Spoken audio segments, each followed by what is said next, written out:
en el miedo.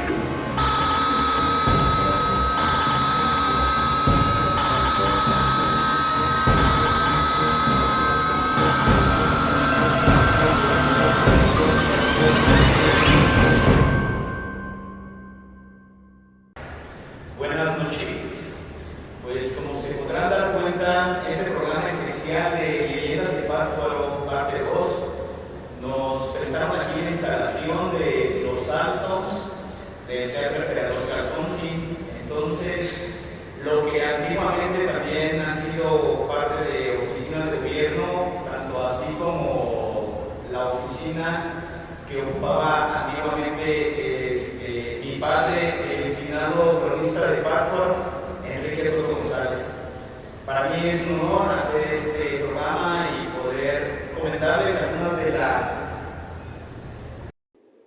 leyendas que más que nada se han dado aquí en nuestro pueblo y en algunas otras regiones, pero por lo general es en la zona lacustre de Pátzcuaro. Vamos a comenzar con una serie de leyendas, son cinco pequeñas leyendas porque son leyendas resumidas que están en un libro que compende varias leyendas de varias culturas. Esta vez solamente vamos a hablar de las leyendas que hablen de aquí de nuestro hermoso Pátzcuaro. Empezaremos con una hermosa leyenda purépecha llamada La leyenda del nacimiento de la naturaleza. Dice más o menos así: después de que los dioses crearon al hombre y estuvieron satisfechos con él, decidieron rodearle de algo hermoso que le proporcionara alimento y recreación. Así pues, le ordenaron al dios del inframundo crear la naturaleza, quien a su vez le ordenó a su esposa, la cual acababa de parir, para que llevara a cabo el trabajo. Esta diosa, gracias a las fuerzas divinas, logró que de sus espaldas brotaran toda la vegetación que podemos observar en la región, mientras que la leyenda cuenta que de su pelo brotaron mares, ríos caudalosos, prominentes cascadas y hermosos lagos, lo cual le brindó al hombre la posibilidad de una nueva forma de vida. En estas pequeñas leyendas, como pueden notarlo, vemos en resumidas historias la manera de vivir, la manera en que nuestros ancestros creían nuestros orígenes. Es así que por eso les he enumerado estas 5 pequeñas historias para empezar el programa especial de leyendas, parte 2. Seguiremos ahora con una leyenda que se llama Los primeros pobladores del lago de Pátzcuaro. Al igual es una leyenda purépecha, no me dice ningún autor ni nada, porque solamente es un resumen de esta leyenda. Cuenta que la leyenda, en tiempos remotos, diversos grupos comenzaron a arribar a la ribera del lago de Pátzcuaro. Estos hombres comenzaron a sembrar y llevar una vida sedentaria. Mas, tiempo después, comenzaron a llegar otras tribus nómadas, y aunque eran hermanos de sangre, se sintieron amenazados por la llegada de estos bárbaros, por lo que decidieron no dejarlos establecerse ahí alrededor del lago de Pátzcuaro. Al verlos acercarse a su poblado, los atacaron y golpearon brutalmente. Los recién llegados se sintieron tan ofendidos que regeneraron de su sangre y le pidieron a sus dioses los guiaran a un lugar donde pudieran vivir en paz. Aquí, amigos, les abro un paréntesis para que escuchen la frase de se regeneraron de su sangre. No sé si los que somos aquí nativos recordemos mucho a esta especie endémica que es el ajolote, o sí, comúnmente llamado achoque aquí en la región. Los dioses, al ver que no se podían defender, se compadecieron de ellos y les mandaron como señal una bandada de golondrinas, las cuales eran perseguidas por un halcón. Estos nativos las siguieron en su vuelo y éstas le mostraron el sitio en donde se establecerían para siempre, felices y a salvo de otras tribus. Es así como volvemos a ver que en un principio hubo mucha rencilla por la tierra hermosa en esos tiempos, y ellos hacían sus pedimentos a sus dioses y también recibían las respuestas a su manera de sus dioses, y era así como se iban de ser nómadas, iban asentándose en los diversos pueblos y es así como crece este vasto territorio. La tercera leyenda se llama Apunda. Esta leyenda habla de cómo nacieron o aparecieron las garzas en el lago de Pátzcuaro. Como les repito, solamente dice leyenda purépecha de uso público. Es un resumen de una leyenda, me imagino, más extensa. Cuenta la leyenda que en la isla de Janixio vivía una linda princesa llamada Apunda, hija del cacique de esos lugares. En aquel tiempo eran frecuentes los ataques de las tribus para ganar territorios. Lo mismo que les comento en la leyenda anterior, o sea, siempre fue peleas por el territorio hasta llegar a consolidarse en un solo lugar con buenos parabienes de parte de sus dioses. En aquel tiempo eran frecuentes los ataques de las tribus para ganar territorios. Apunda, quien amaba profundamente al lago, pasaba horas y horas platicando con él de su amor, de cómo era la tierra, le contaba historias, lo trataba como un ser viviente al cual amaba mucho.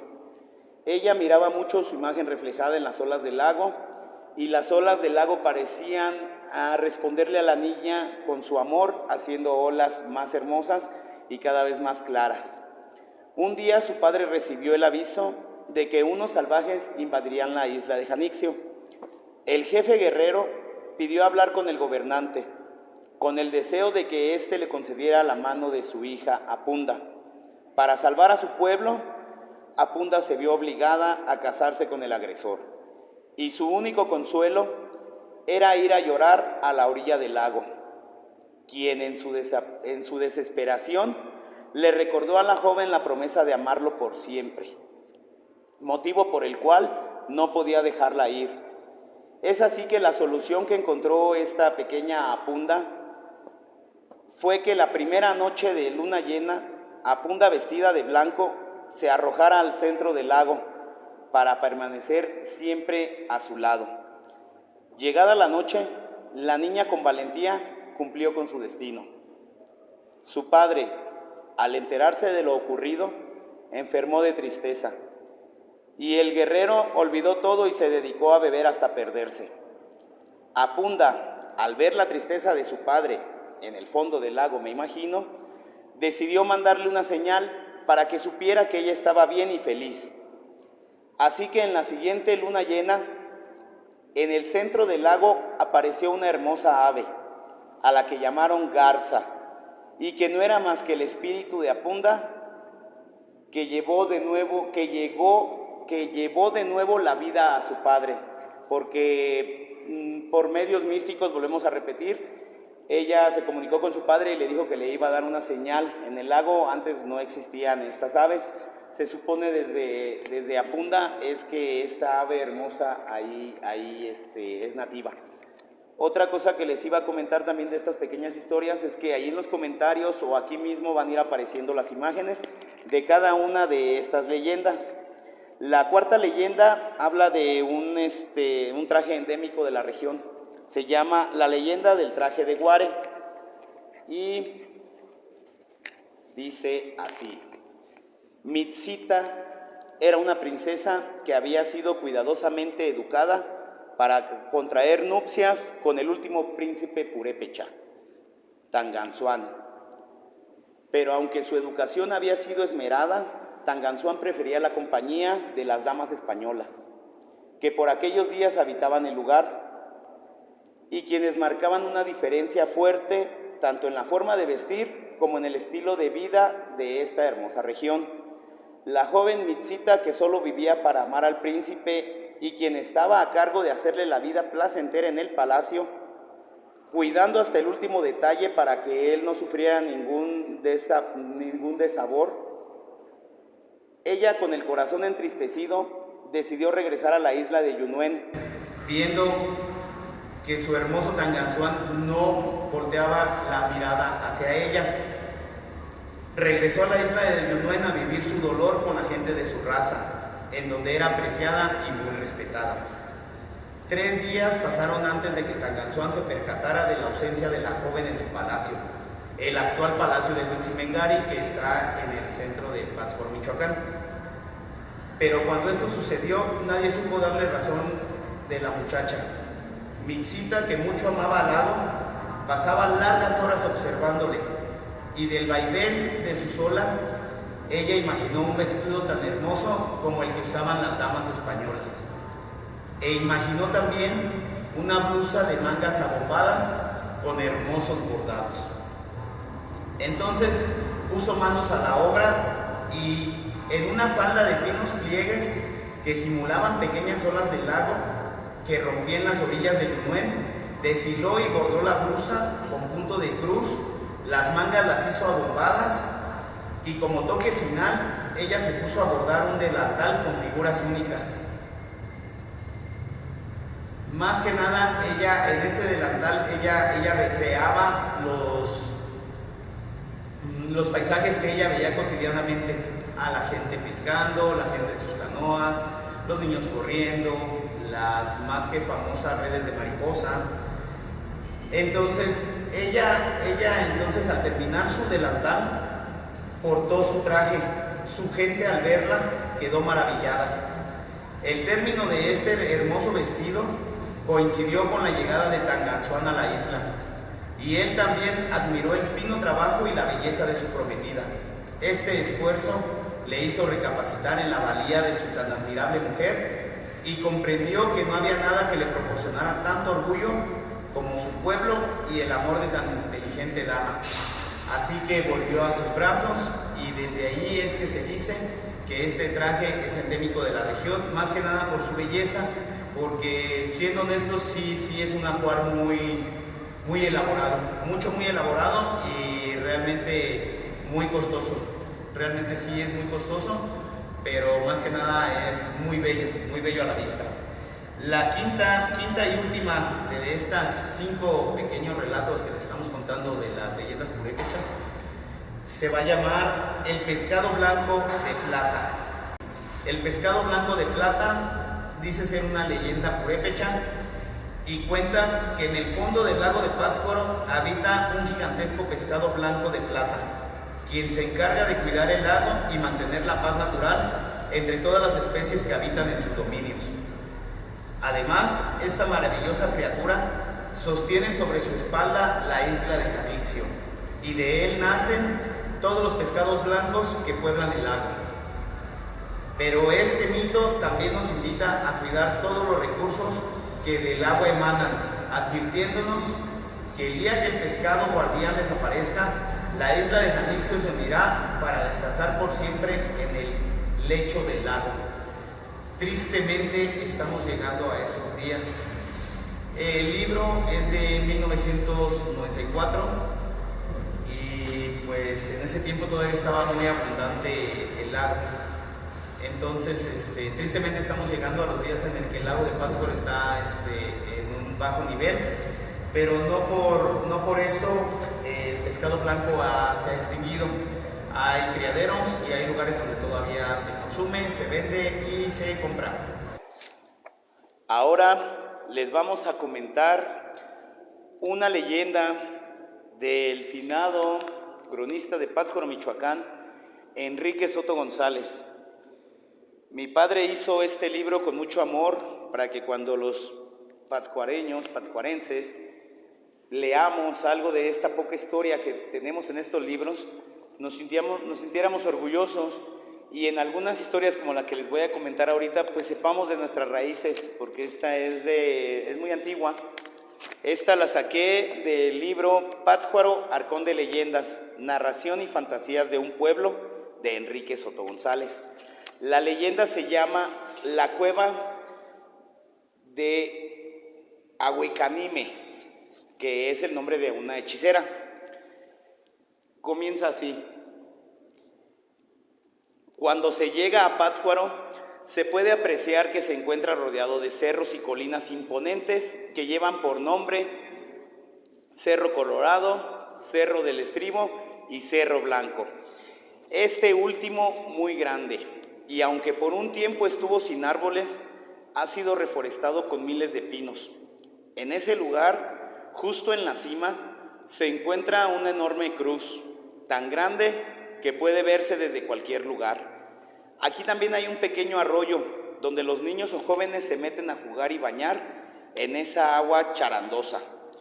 Cerca de ese lugar está una cueva a la cual es imposible adentrarse porque hay un precipicio que lo impide, y es justo en esa cueva donde nace la siguiente leyenda. Era la época del poderoso Imperio Purépecha.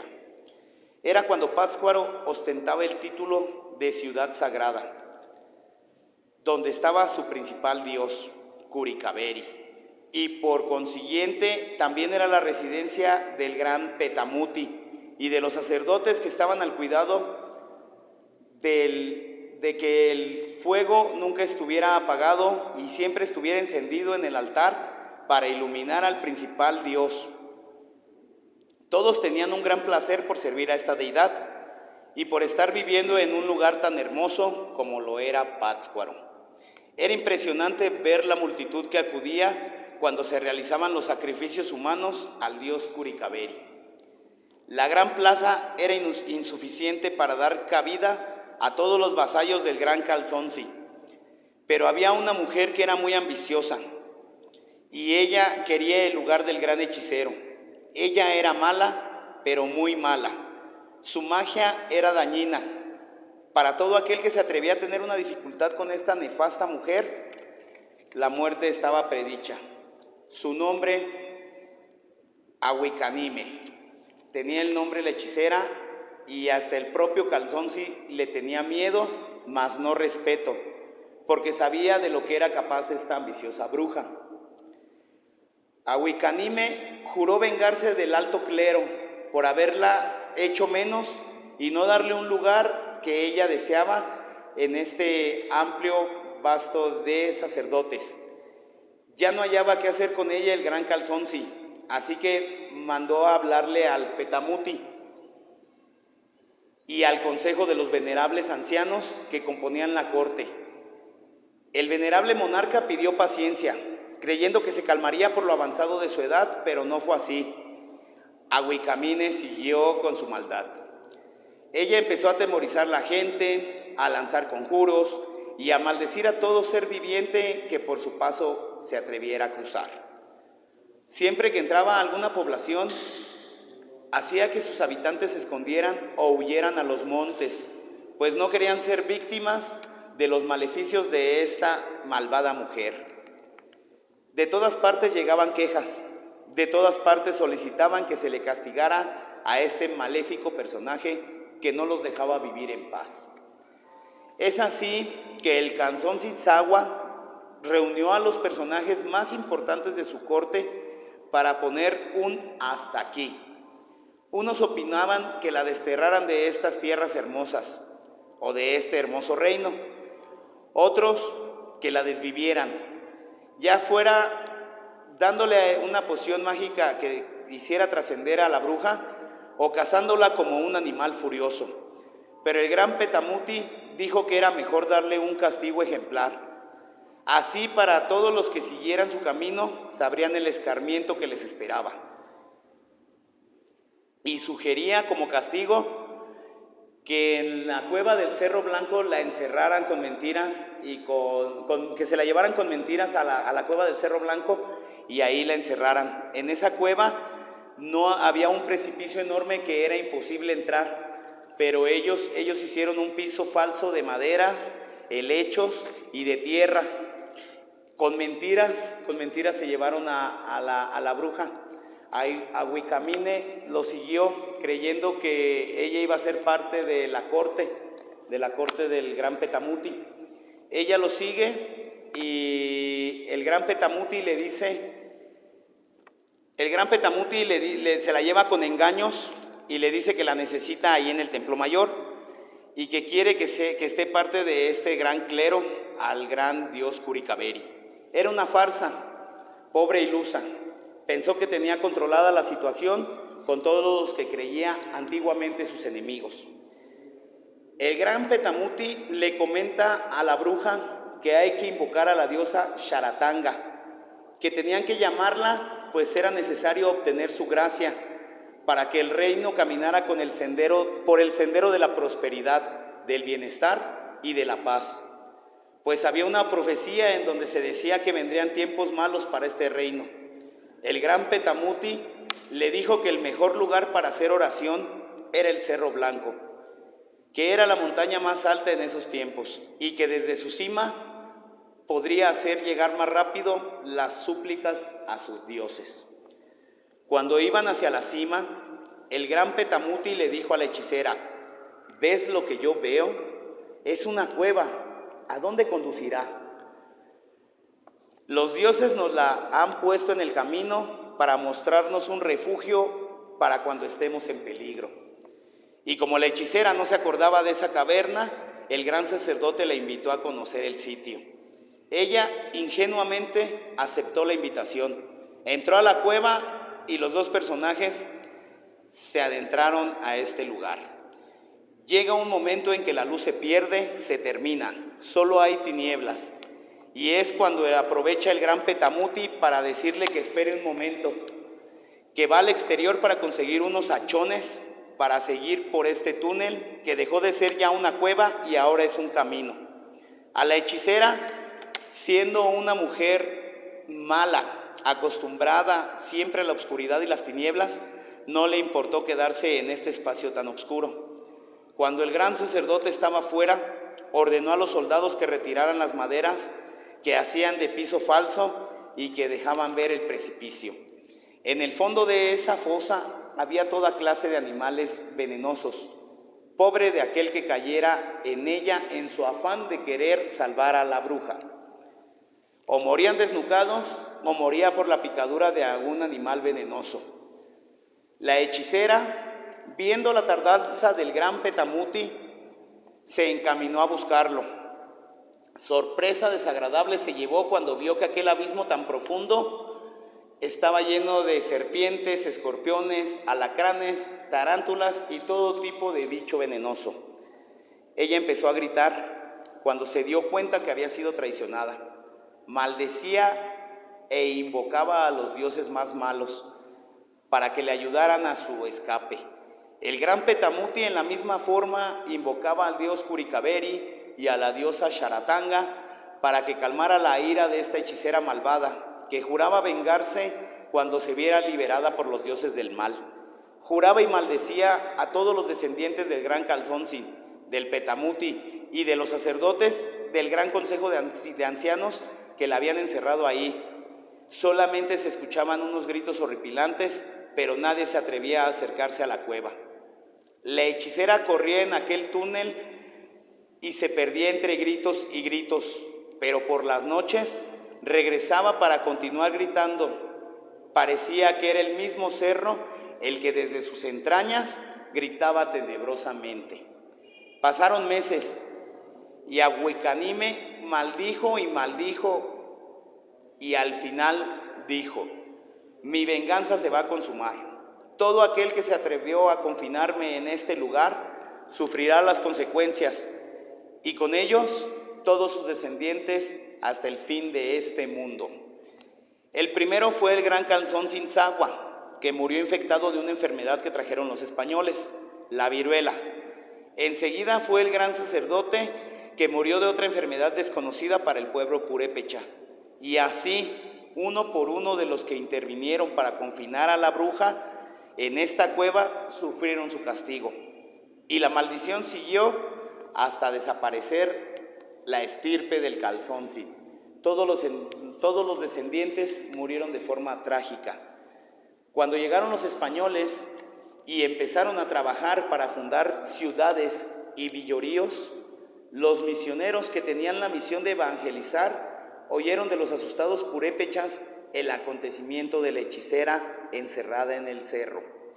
Los misioneros no creyeron en esas patrañas para ellos, y para demostrarlo se encaminaron a ese lugar maldito.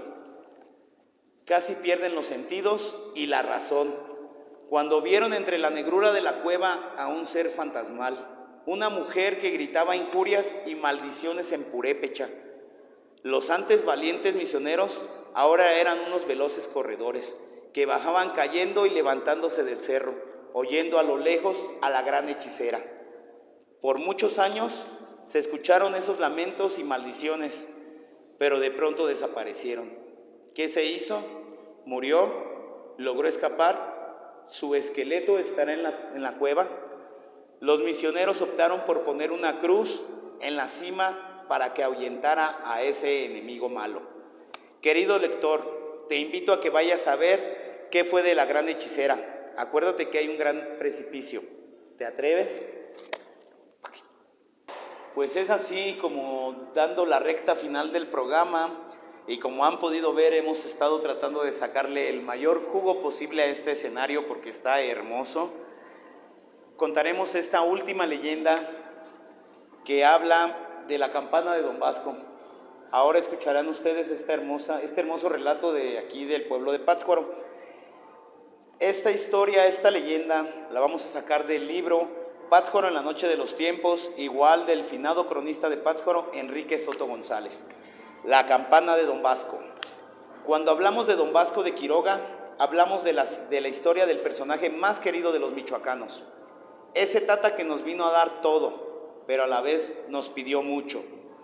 Él influyó mucho en nuestra superación al enseñarnos a no depender de nadie, a ser nosotros mismos, a devolvernos esa gran dignidad y grandeza que tuvimos antes de que llegaran los hispanos a nuestra gran tierra.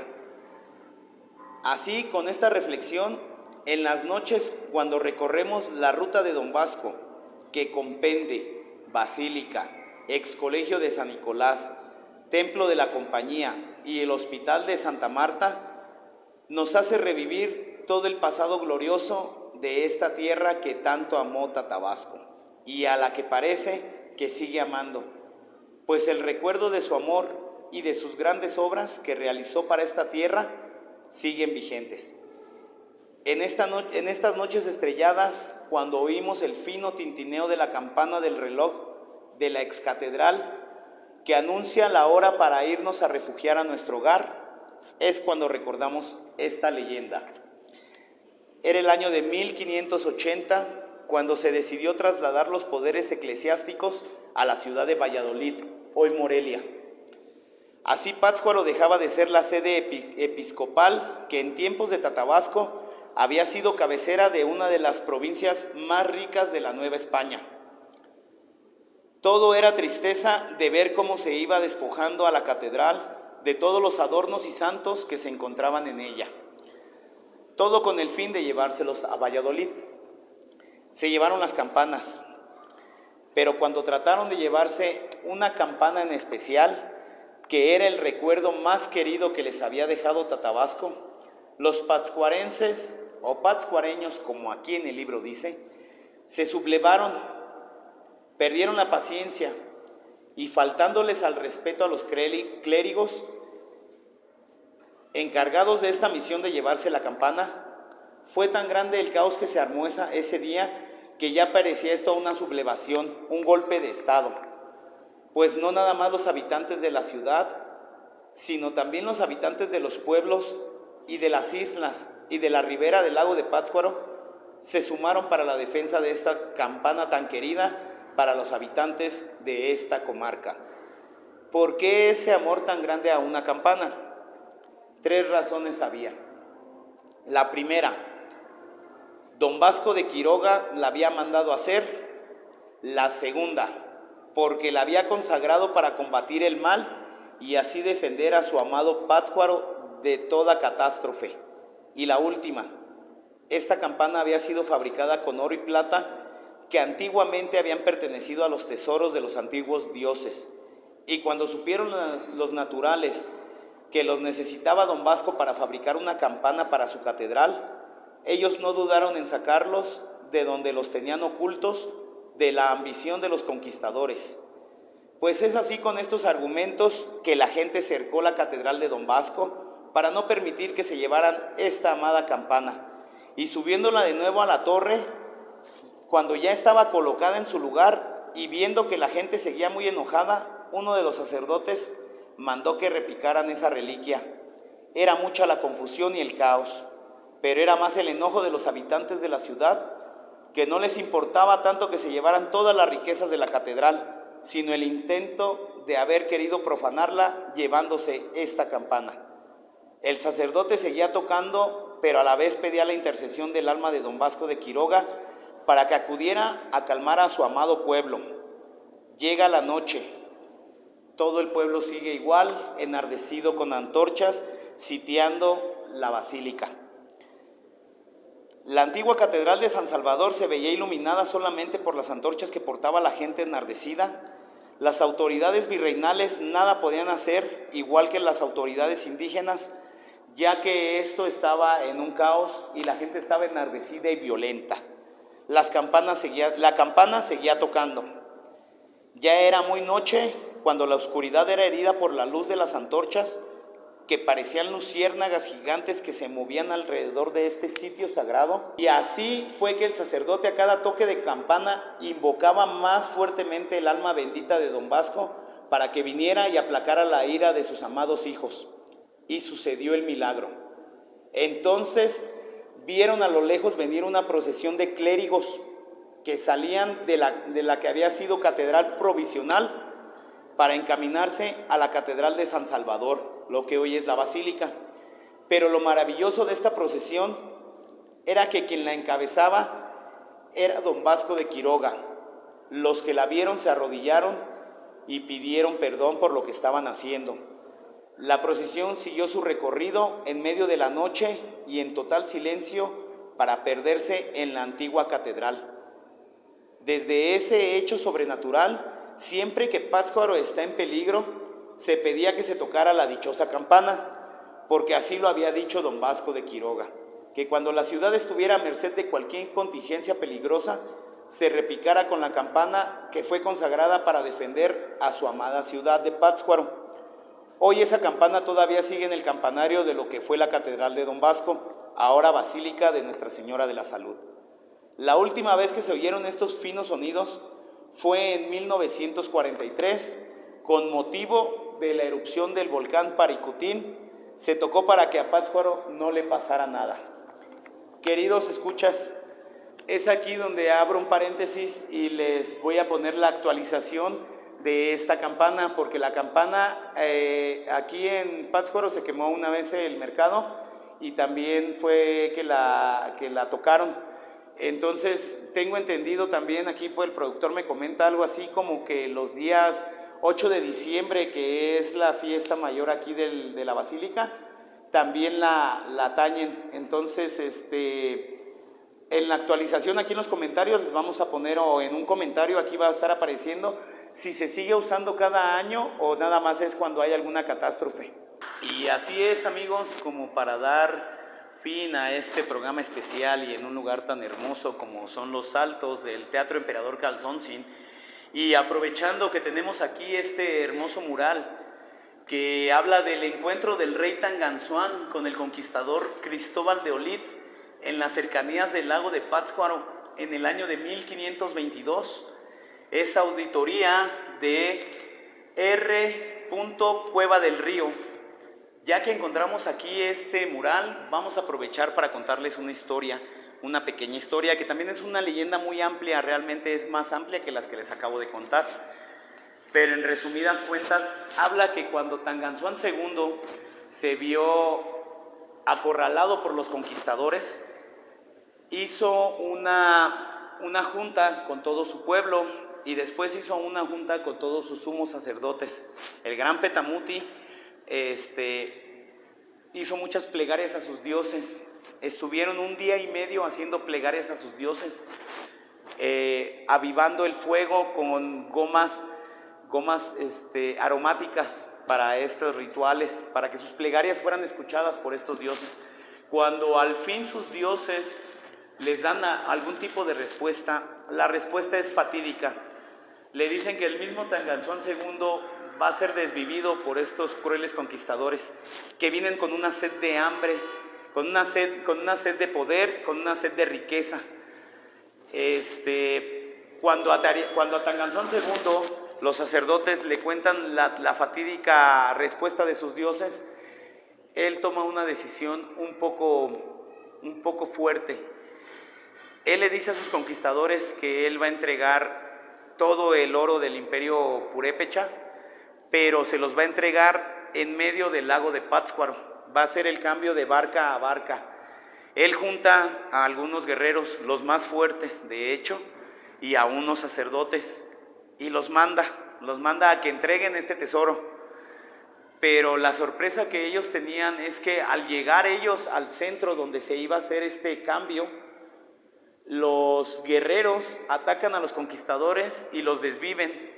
Acto seguido avientan todo el tesoro del Calzonsi, del tesoro de los purépechas del imperio, del vasto imperio purépecha, lo empiezan a vaciar ahí en el lago.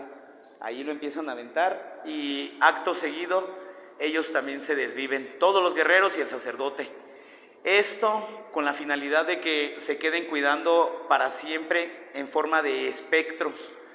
Cuenta la leyenda que en algunas noches, cuando la neblina está muy espesa y cuando se va a cumplir la fecha de este encuentro a medio lago, se ha escuchado y se han visto voces y espectros en el lago de Pátzcuaro.